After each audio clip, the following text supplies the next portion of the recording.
Today we start the new topic known as quinolones, and in which we see their mechanism of action and their pharmacokinetics and their adverse effect and several drugs और and their generation of the fluoroquinolones.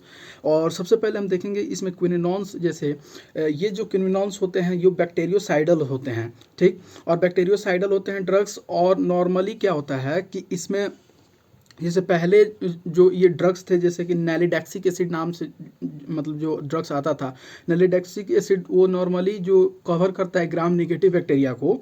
और इसमें क्या है ये जब ये drugs, लेकिन क्या है कि अनकॉम्प्लिकेटेड जितने भी अनकॉम्प्लिकेटेड यूटीआई होते हैं उसमें ये नैलीडैक्सिक एसिड को यूज़ किया जाता है। लेकिन क्या हुआ कि आगे चल के जैसे न्यू जनरेशन में क्या हुआ कि ये ड्रग्स इफिशेंटली वर्क नहीं कर रहा था, तो इसको मॉडिफाई किया गया और इसके नए नए जनरेशन आए, जैसे कि फर्स्ट जनरेशन के बाद जो सेकंड जनरेशन आया, थर्ड जनरेशन आया और फोर्थ जनरेशन आया, तो उसको कुछ इसमें स्ट्रक्चरल चेंजेस लाना पड़ा। और वो स्ट्रक्चरल चेंजेस जैसे कि इस जिसे समझ सकते हैं हम, इसमें नैलीडैक्सिक एसिड सबसे पहले आया।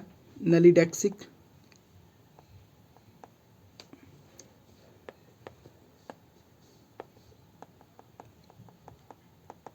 नैलीडैक्सिक एसिड, इस नैलीडैक्सिक एसिड में हम लोग क्या किए हैं, फ्लोरीन ऐड कर दिए।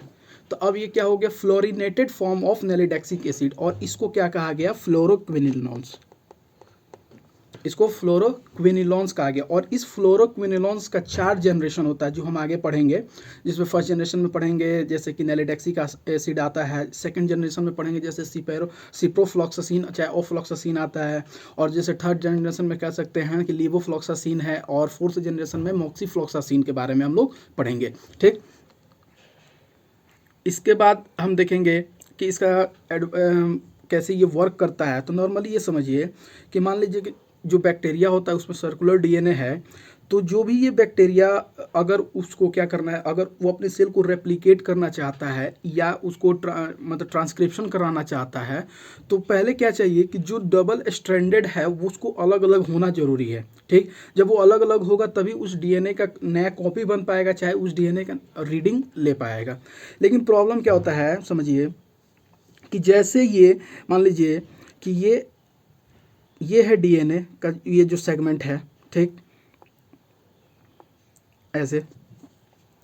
और मान लीजिए यहाँ पे इसको ये कट करना है, इसको यहाँ पे इस वर्क करना है, यहाँ से ऐड होके जैसे ओरिजिन ऑफ रेप्लिकेशन जो कहा जाता है, अगर यहाँ पे ऐड होगा, ठीक। और जो वीक पॉइंट खोजता है जिसको ओरिजिन ऑफ रेप्लिकेशन कहा जाता है, अगर वीक पॉइंट ये सर्च कर लिया तो इसको ये जब तक अनजिपिंग नहीं करेगा, अलग अलग नहीं करेगा, तब तक ये नया डीएनए का और जो भी इंजाइमेटिक एक्शन है, ठीक है, जो डीएनए रेप्लिकेशन के लिए हो गया, चाहे डीएनए ट्रांसक्रिप्शन के लिए हो गया या फर्दर ट्रांसलेशन के लिए होगा, तो ये सब चीज़ नहीं हो पाएगा। तो सबसे पहले इसको हम अलग अलग करेंगे स्ट्रैंड्स को। जब अलग अलग स्ट्रैंड होगा तो जैसे मान लीजिए कि इस यहाँ पे अगर हम ये अलग अलग कर रहे हैं, जैसे रस्सी आप लेते हैं, तो अगर मान लीजिए रस्सी को आप खोलना चाह रहे हैं, तो जैसे खोल दिएगा तो नीचे की तरफ क्या होते जाएगा, उसके नीचे की तरफ क्या हो जाएगा, ओवर ट्विस्टेड होते जाएगा, ठीक। बहुत ज़्यादा ट्विस्टिंग हो जाएगा, चाहे इसको कह सकते हैं it become super coiled, positively super coiled. जब ये पॉजिटिवली सुपर क्वाइल्ड हो जाएगा तो फिर इसके बाद वहाँ पे जो इंजाइम है वो वर्क नहीं कर पाएगा। तो उसको इंजाइम को वहाँ पे वर्क कराना है, तो सबसे पहले क्या करना पड़ेगा, उस डीएनए स्ट्रैंड्स को वहाँ पे नॉर्मली एक स्ट्रैंड को कट करना पड़ेगा, और कट करके और फिर उसका जो सुपर पॉजिटिवली सुपर क्वाइल्ड हुआ है, ठीक, उसको लूज करना पड़ेगा, मतलब निगेटिव करके उसको लूज करना पड़ेगा, और फिर वो क्या करना पड़ेगा, जो स्ट्रैंड कटा था उसको ज्वाइन करना पड़ेगा, ठीक। तो ये नॉर्मली जो वर्क है ये हमारे मतलब जो बैक्टीरिया है चाहे हमारे में भी, ठीक। तो बैक्टीरिया में ऐसा होता है इंजाइम, जिस इंजाइम का नाम है टोपो आइसोमेरेज, ठीक। टोपो आइसोमेरेज क्या करता है नॉर्मली, जैसे मान लीजिए ये तो स्ट्रैंड्स है, तो सबसे पहले ये खुला, यहाँ देखिए आप, ये स्ट्रैंड्स ये खुला है रेप्लिकेशन करने के लिए। जब ये खुलेगा इस पोर्शन से, मान लीजिए ये डबल स्टैंडर्ड है, तो डबल स्टैंडर्ड है, तो ये देखिए ये स्ट्रैंड्स है और ये हम यहाँ पे इसको एक बड़ा सा स्ट्रक्चर ऐसे लिए हैं, ठीक है, और इसको अलग अलग हुआ है, तब यहाँ पे ये डीएनए रेप्लिकेट करेगा, चाहे जो ट्रांसक्रिप्शन करेगा। ठीक है, तो डीएनए रेप्लिकेशन किया तो मान लीजिए ये जो डीएनए रेप्लिकेशन कर गया, अलग अलग सब ये हो गए।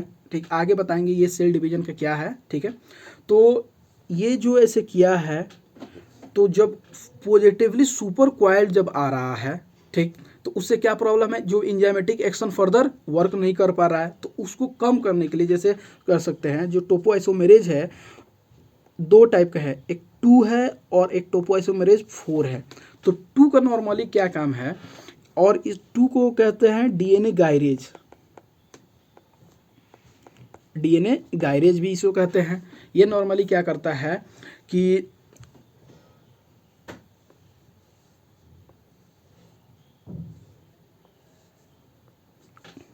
ठीक, जो एंजाइम इधर वर्क कर रहा है तो ये सुपर क्वाइल्ड बना देगा, इसका सुपर क्वाइलिंग हो जाएगा। तो सुपर क्वाइलिंग को कम करने के लिए यहाँ पे कौन वर्क करता है, ये संभालता है टोपोआइसोमेरेज, टोपोआइसोमेरेज 2 एंजाइम यहाँ पे आता है। और ये टोपोआइसोमेरेज 2 एंजाइम क्या करता है, वो normally it this topoisomerase works on this, and topoisomerase 2 का 2 हैंड होता है, एक जो इसका न्यूक्लिएज एक्टिविटी कराता है, ठीक, और एक लाइगेज होता है, मतलब लाइगेटिंग एक्टिविटी कराता है, लाइगेटिंग। ठीक है, तो जैसे इंडोन्यूक्लिएज है चाहे एक्सोन्यूक्लिएज है, फिर अगर बात करते हैं लाइगेज मतलब उसको ग्लू की तरह सटाना। ठीक है, तो वो जो लाइगेटिंग का काम करता है। तो मान लीजिए कि डीएनए अगर वो कट कर दिया है, तो फिर कट किया, अब एंजाइम वर्क कर रहा है, लेकिन अब मान लीजिए कि कट हो गया और उसको ज्वाइन करने वाला ही ना हो, तो फिर ये आगे फिर वो डीएनए रेप्लिकेशन चाहे ट्रांसक्रिप्शन नहीं हो पाएगा। तो ये नॉर्मली जो क्विनोलॉन्स होते हैं वो इस लाइगेज को ही बाइंड कर लेते हैं। ठीक, जब ये लाइगेज बाइंड हो जाएगा तब ये क्या कर पाएगा, अब जो ये फंक्शन है सिर्फ कटिंग हो रहा है, सिर्फ वो निकिंग हो रहा है, कट हो रहा है, लेकिन उसका लाइगेशन नहीं हो पा रहा है। ठीक है, तो जिसके चलते क्या होगा, फर्दर ट्रांसक्रिप्शन नहीं हो पाएगा। जब ट्रांसक्रिप्शन नहीं होगा तो आगे चल के ट्रांसलेशन भी नहीं होगा, अच्छा ये भी कर सकते हैं कि रेप्लिकेशन भी नहीं होगा। ठीक है, तो डीएनए का जो फिर उसके चलते उसकी जो पैथोजेनिक इफेक्ट है वो शो नहीं कर पाएगी। ठीक, ये तो है नॉर्मली यहाँ पे अलग अलग स्ट्रैंड्स ये करने के लिए डीएनए रेप्लिकेशन के लिए क्या चाहिए था, टोपोआइसोमेरेज 2। लेकिन क्या है, मान लीजिए कि जो ये डीएनए है इसका कॉपी बन गया, डॉटर जो ये जो क्रोमेटिन फाइबर जो भी हैं ये बन गए, ठीक है, रेप्लिकेट हो गया चाहे ट्रांसक्राइब हो गया, लेकिन क्या है कि उसको मान लीजिए कि नॉर्मली इसको क्या करना है कि डॉटर सेल में अगर भेजना, डीएनए को क्या होता है कि जैसे हम लोग पढ़े हैं कि प्रोफेज, मेटाफेज, एनाफेज और टीलोफेज, तो क्या होता है कि डीएनए ट्रांसफ़र होता है, ठीक है, सेल डिवीजन होता है तो डीएनए ट्रांसफ़र भी होता है। और उस डीएनए ट्रांसफ़र के लिए क्या चाहिए कि मान लीजिए बहुत सारे तो डीएनए बन गए हैं, ठीक है, तो वो एक टेंगल फॉर्म में होता है, मतलब उलझे हुए फॉर्म में रहता है। तो सबसे पहले हमको क्या करना है कि उसको अनटेंगलिंग करना है, मतलब जैसे मान लीजिए ये 2 है, ये 2 आप देख रहे हैं एक एक साथ अटैच है, लेकिन क्या करता है एक नया एंजाइम जो है टोपोआइसोमेरेज 4 वो यहाँ पे वर्क करता है, यहाँ निक लगाता है और यहाँ निक लगाता है और इसको अलग अलग करता है और फिर फाइनली जाके इसको अटैच करा देता है। ठीक, तो ये जो नॉर्मली जो फंक्शन है, ठीक है, वो किस लिए है कि वो से जो नया जो क्रोमोजोम बना चाहे जो डीएनए बना वो नए सेल में, डॉटर सेल में जा सके। तो इसके लिए हमें क्या करना पड़ेगा, उसको नॉर्मली क्या कह रहे हैं, अनटेंगलिंग करना पड़ेगा। जो टेंगल हुए हैं, जो उलझे हुए हैं उनको टेंगल करेगा। ठीक है, responsible for what, it is responsible for untangling of double standard DNA. ठीक, डबल स्टैंडर्ड डीएनए को अनटेंगल करेगा किसके लिए, to transfer into what, daughter cell, daughter cell में ट्रांसफर करना है तो इसको लिए अनटेंगल इसको होना पड़ेगा। ठीक है, तो ये है नॉर्मली इसका मैकेनिज्म ऑफ एक्शन कि ये कैसे वर्क करता है। अब आते हैं इसके जनरेशन के ऊपर कि जो फर्स्ट जनरेशन है, सेकेंड जनरेशन है, थर्ड जनरेशन। तो फर्स्ट जनरेशन में ये जो नैलीडेक्सिक एसिड देख रहे हैं आप, ठीक, इस नैलीडेक्सिक एसिड में नैलिडैक्सिक एसिड है जो नॉर्मली अभी के क्या है कि ज़्यादातर जैसे कि यूटीआई का जो इन्फेक्शन होता है वो क्या है कि ग्राम निगेटिव बैक्टीरिया द्वारा ज़्यादा हो रहा है, ठीक है।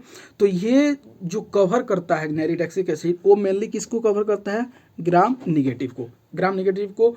और क्या हुआ कि अब इसको बंद कर दिया गया, बैन कर दिया गया, और चाहे बहुत इसका लिमिटेड यूज कर दिया गया है।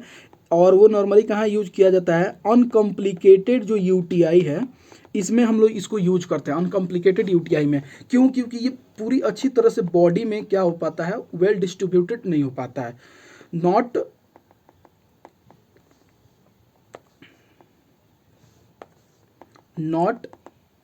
वेल डिस्ट्रीब्यूटेड, ये अच्छी तरह से ये डिस्ट्रीब्यूट नहीं हो पाता है, ठीक है। इसलिए हम इसको क्या करते हैं, इसको लिमिटेड यूज कर दिए हैं।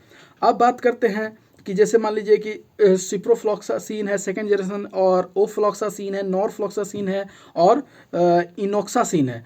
तो ये जो नॉर्मली इनका जो कवरेज है सबसे ज़्यादा वो ग्राम निगेटिव पे है, इनका जो कवरेज है ग्राम निगेटिव पे ज़्यादा है as compare to gram positive, ठीक। और ग्राम पॉजिटिव पे ज़्यादा है, कम है, और बहुत लिमिटेड है, कम अमाउंट में है, बहुत कम वो मतलब ग्राम पॉजिटिव पे वर्क करता है। जैसे कि हम एक और बात कर सकते हैं, जो स्ट्रिप्टोकोकस इन्फेक्शन है इस पे ये बिल्कुल ही वर्क नहीं करता है, स्ट्रिप्टोकोकाई पे ये बिल्कुल वर्क नहीं करता है, ठीक। और आगे जैसे एमआरएसए के बारे में पढ़ेंगे तो एमआरएसए पे भी क्या हुआ कि ये इफिशिएंटली वर्क नहीं कर पाता है। ग्राम पॉजिटिव कोकाई में ये सब आता है, स्टैफ और स्ट्रिप्टोकोकस, ठीक है। और नॉर्मली ये बहुत कम अमाउंट में क्या करता है कि ये इंट्रासेलुलर ऑर्गेनिज्म को भी ये किल करता है, किल इंट्रासेलुलर ऑर्गेनिज्म, जैसे इसको कह सकते हैं, और टिपिकल ऑर्गेनिज्म को भी ये किल कर सकता है, ठीक। और बात करते हैं जैसे लीवोफ्लॉक्सासिन है, लीवोफ्लॉक्सासिन जो है वो अच्छा है, ये जो थर्ड जनरेशन है, ये जो सेकंड जनरेशन है, सेकंड जनरेशन और का जो मतलब जो ग्राम पॉजिटिव जो कम पे जो वर्क कर रहा था उसका थोड़ा ये कम था, लेकिन as compare to second generation, third generation में इसका ग्राम पॉजिटिव एक्शन है जो ज़्यादा है। तो ये ग्राम निगेटिव भी ये ज़्यादा वर्क कर रहा है, और ग्राम पॉजिटिव पे भी ये ज़्यादा वर्क कर रहा है, ठीक। और अच्छी बात है कि ये स्ट्रिप्टोकोकस इन्फेक्शन में भी ये अच्छी तरह से वर्क कर पा रहा है। और जितने भी जैसे अटिपिकल माइक्रोब्स हैं, अटिपिकल ऑर्गेनिज्म है, ठीक है। अटिपिकल ऑर्गेनिज्म के बारे में जैसे कि मान लीजिए कौन कौन से अटिपिकल होते हैं, तो इसको देखिए, अगर हम याद करना चाहते हैं कि अटिपिकल ऑर्गेनिज्म चाहे इंट्रासेलुलर ऑर्गेनिज्म कौन से होते हैं, ठीक है। तो इसके लिए आप याद कर सकते हैं, जैसे माइकोबैक्टीरियम टीबी है, ठीक है। इसके बाद से आप क्लैमीडिया याद कर सकते हैं, क्लैमीडिया, ये क्लैमीडिया भी होता है। फिर लेजियोनेला हो गया, फिर ब्रुसेला हो गया। ये जो अटिपिकल ऑर्गेनिज्म इसके अगेंस्ट भी ये अच्छा ये वर्क करता है, ठीक। अब बात करते हैं जैसे कि फोर्थ जनरेशन की अगर बात करते हैं, तो फोर्थ जनरेशन तो ग्राम निगेटिव पे भी वर्क तो अच्छा ही करता है, ग्राम निगेटिव पे भी अच्छा वर्क करता है, ग्राम पॉजिटिव कोकाई पे ये ज़्यादा अच्छा वर्क करता था, लेकिन इसके साथ साथ ये जो भी ग्राम पॉजिटिव बैसिलस है इस पे भी ये अच्छी तरह से वर्क कर रहा है। और जो एनारोब्स बैक्टीरिया हैं उस पे भी ये अच्छी तरह से ये वर्क कर रहा है। तो नॉर्मली जो ये थर्ड और फोर्थ जनरेशन जो है जो फ्लोरोक्विनिलॉन्स वो बहुत अच्छे तरह से वर्क करते हैं। जैसे मान लीजिए कि लंग्स इन्फेक्शन हो गया है, ठीक है, रेस्पिरेटरी इन्फेक्शन हो गया है।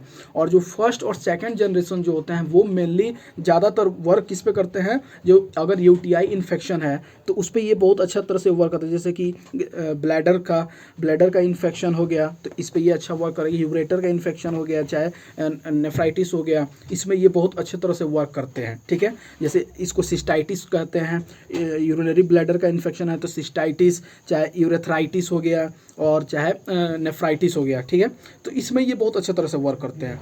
फिर अगर बात करते हैं इसको कहते हैं रेस्पिरेटरी क्विनिलॉन्स। ये रेस्पिरेटरी सिस्टम का जो भी इन्फेक्शन है, जैसे मान लीजिए कि अगर कोई बैक्टीरिया जैसे स्ट्रेप्टोकोकस बैक्टीरिया हो गया, स्टेफ ऑरियस हो गया, क्लिप्सेला के चलते हो गया, चाहे हम कह सकते हैं माइकोप्लाज्मा के चलते हो गया, तो ये सब में ये जो थर्ड और फोर्थ जनरेशन है बहुत अच्छी तरह से वर्क करेंगे।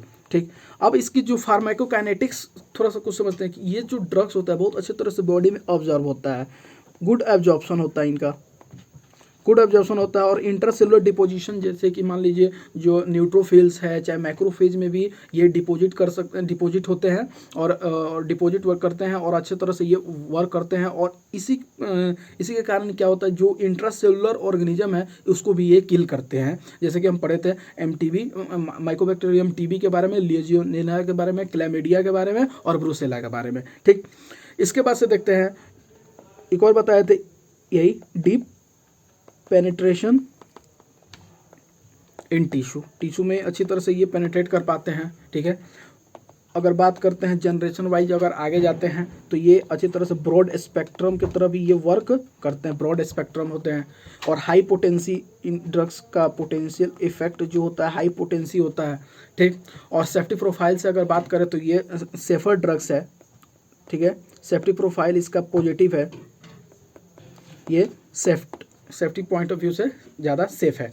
लेकिन बात क्या है कि मान लीजिए कि अगर इस ड्रग्स को हम अगर मान लीजिए कि एंटासिड्स के साथ अगर ले रहे हैं, चाहे मिल्क के साथ ले रहे हैं, चाहे कोई भी डेयरी प्रोडक्ट्स के साथ ले रहे हैं। ठीक है, जैसे कि मान लीजिए इसमें आयरन है, चाहे हम कह सकते हैं कि कैल्शियम है, तो इस ड्रग्स का जो है जो एब्जॉर्प्शन है वो क्या हो जाएगा, कम हो जाएगा।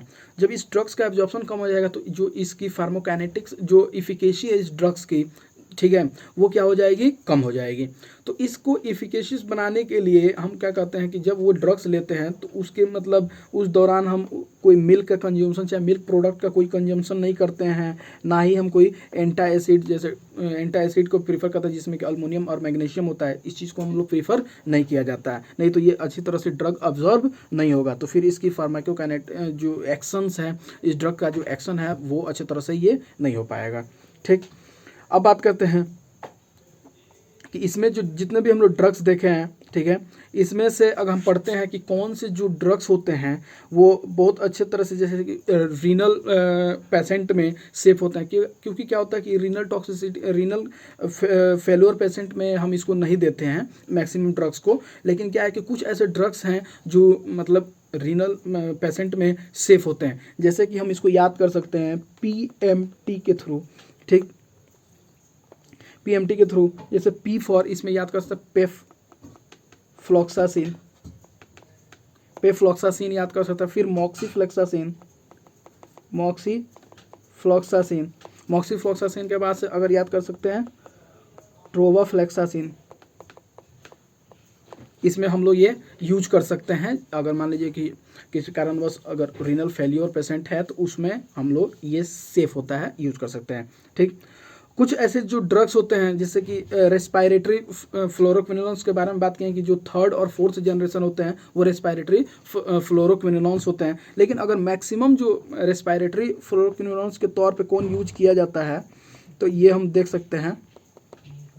इसके लिए हमें देखना पड़ेगा, मान लीजिए इसको आप यूज कर सकते हैं OMG ट्रिक से। ठीक है, ओफ्लॉक्सासिन जो है, ओफ्लॉक्सासिन, फिर हो गया मॉक्सीफ्लॉक्सासिन, फिर इसके बाद याद कर सकते हैं गेटिफ्लॉक्सासिन। ठीक है, और याद कर सकते हैं लीवोफ्लॉक्सासिन। ये बहुत अच्छे तरह से रेस्पायरेटरी फ्लोरोक्विनोलॉन्स के तौर पे ये यूज होते हैं। और जब एडवर्स इफेक्ट की बात करते हैं कि मान लीजिए कि ये क्या होता है, मैक्सिमम जो इसका जो ड्रग्स होता है और ये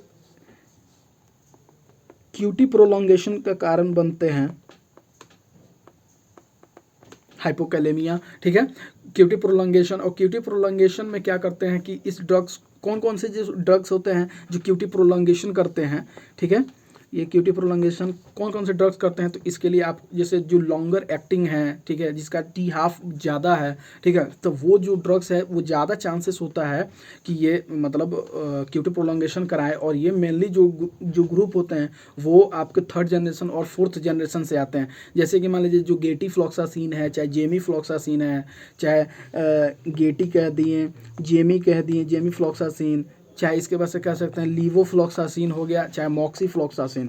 तो ये जो है ये ज़्यादा जो तरह से ये मतलब इसका चांसेस होता है ये क्यूटी प्रोलॉन्गेशन कराने का। ठीक, और कुछ जैसे ड्रग्स हैं जैसे कि मान लीजिए कि इसमें से ही जो मेनली जो ड्रग्स होता है, जैसे सिप्रोफ्लॉक्सासिन की अगर बात करें, अगर सिप्रोफ्लॉक्सासिन कॉम्बिनेशन अगर एनएसएआइड्स के साथ देते हैं, जैसे सिप्रोफ्लॉक्सासिन अगर मान लीजिए आप एनएसएआइड्स के साथ दे रहे हैं, तो ये क्या सीजर प्रिसिपिटेट कर देगा, फिर सीजर हो जाएगा। तो इसके चलते हम क्या करते हैं कि इसकी मैक्सिमम जो ड्रग्स है इपिलेप्सी पेशेंट को नहीं देते हैं, ठीक।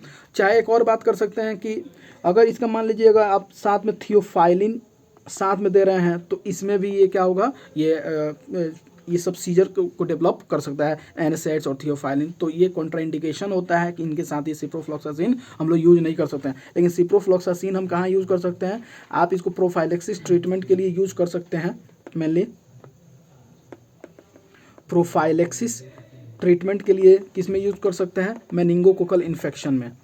मेनिंगोकोकल इन्फेक्शन का जो प्रोफाइलेक्सिस ट्रीटमेंट के लिए ड्रग ऑफ चॉइस होता है, ठीक। तो आप इसमें यूज कर सकते हैं। अगर बात करते हैं कि मान लीजिए कि और जैसे कि नॉर्मली हम क्या होता है, जो चिल्ड्रंस होता है लगभग लेस देन 18 ईयर्स, इसमें हम ये जो ड्रग्स होता है हम लोग यूज नहीं कर सकते हैं, क्योंकि क्या होता है वो एक्यूमुलेट होता है ड्रग्स, और वो जो कार्टिलेज होता है, जो बोन होता है, उसकी डिफॉर्मिटी और उसमें डैमेज करता है, और इसको कहते हैं टेंडिनाइटिस का कारण बनता है, या इससे चलते ऑर्थोपैथी का भी ये कारण बनता है। इसलिए हम इसको क्या करते हैं, प्रीफर नहीं करते हैं बच्चों में, ठीक है। और लगभग हम लोग इसको लेस देन 18 ईयर्स के चिल्ड्रन में भी हम लोग इसको प्रीफर नहीं करते हैं। बात करते हैं कि ये बहुत सारे जो ड्रग्स हैं, जैसे कि इसमें कि डिसग्लाइसेमिया भी करते हैं। डिसग्लाइसेमिया में कभी कभी क्या होता है कि हाइपरग्लाइसेमिया, कभी हाइपोग्लाइसेमिया, जैसे ये मैक्सिमम जो देखा गया है वो गेटिफ्लॉक्सासिन के साथ देखा गया है। गेटिफ्लॉक्सासिन के साथ, गेटिफ्लॉक्सासिन आप ग्लूकोज के तौर पर जी से जी याद कर सकते हैं, ये ज़्यादातर ये वर्क करता है, ठीक है। फिर इसके बाद से ये फोटोटॉक्सिसिटी का कारण बनाता है। फोटोटॉक्सिसिटी कहने का मतलब क्या हुआ कि ये जो नॉर्मली जो सबसे ज़्यादा अगर मैक्सिमम अगर बात करते हैं वो किसके साथ होता है, तो स्पारफ्लॉक्सासिन के साथ। स्पारफ्लॉक्सासिन, एस फॉर सन और फोटो मीन्स लाइट, ठीक है। तो सनलाइट ऐसे आप याद कर सकते हैं, ठीक है। तो ये जो इसका जो एडवर्स इफेक्ट है हम लोग पढ़ें, जो क्यूटी प्रोलॉन्गेशन के लिए होता है। फिर इसके बाद से सिप्रोफ्लॉक्सासिन को हम लोग एनएसएआइड्स और थियोफाइलिन के साथ यूज नहीं कर सकते हैं। फिर लेस देन 18 ईयर्स के बच्चों में भी हम लोग नहीं दे सकते हैं, और डिसग्लाइसेमिया कर सकता है, और फोटोटॉक्सिसिटी कर सकता है। तो ये है पूरा इसका एडवर्स इफेक्ट, ठीक है। और कैसे किसके साथ इसका ड्रग इंटरेक्शन है, क्या इसका जनरेशन्स है, कब इसको यूज करना है। और नॉर्मली क्या होता है कि अभी के एरा में हम ज़्यादातर इसको प्रिजर्व के फॉर्म में रखे हैं, क्योंकि इसको जल्दी से यूज नहीं कर सकते इस ड्रग्स को, क्योंकि अगर मान लीजिए कि रेजिस्टेंस अगर आती है तो हमारे प्रेजेंट एरा में बहुत सारा प्रॉब्लम फेस करना पड़ जाएगा, ठीक है। तो इसलिए एक तरह से इसको हम लोग प्रिजर्व करके रखते हैं। Thanks for watching and please do subscribe and like my channels and share with your friends. Thank you.